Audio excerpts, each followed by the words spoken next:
Dan sebaliknya, jangankan kemuliaan, jangankan kebanggaan, sekarang saya balik tanya kepada Baraya, sesuatu yang berhubungan dengan keburukan oknum-oknum beragama, maka hampir pasti itu berafiliasi dengan NU.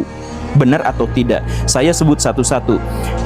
Kasus pencabulan di pesantren, hampir pasti itu pesantren NU.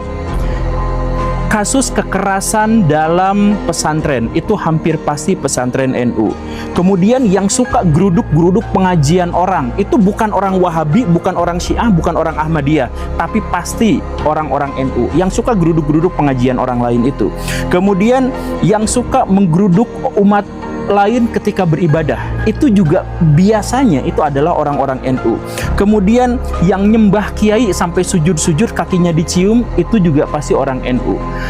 Aktor-aktor dan oknum-oknum habaib yang berlebihan, yang ekstrim, yang bahkan mengganti nama Tuhan menjadi Habib, itu biasanya berlindung di NU. Bahkan sebaliknya, yang suka ngomong sama semut, yang katanya bisa bahasa setan dan lain sebagainya, yang itu juga adalah orang-orang NU. Semuanya itu berhubungan dengan orang NU. Kemudian yang sholawatan, pakai konser joget-joget banyakan, ada lampu-lampu disco dan sebagainya, itu ormas yang mana kalau bukan NU?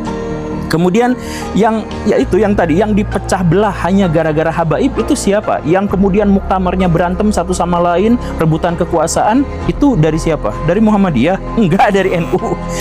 Kemudian aliran-aliran yang aneh-aneh di Indonesia itu juga biasanya mengaku-ngaku atau berafiliasi dengan NU.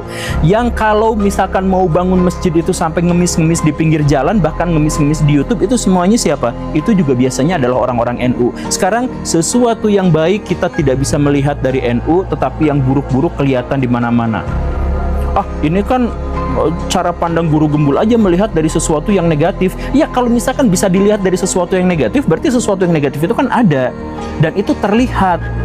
Nah, jadi ayo introspeksi. Saya tuh sekali lagi ya, saya bukan orang NU garis bawahi, tetapi saya tuh adalah orang yang kagum sama tokoh-tokoh NU.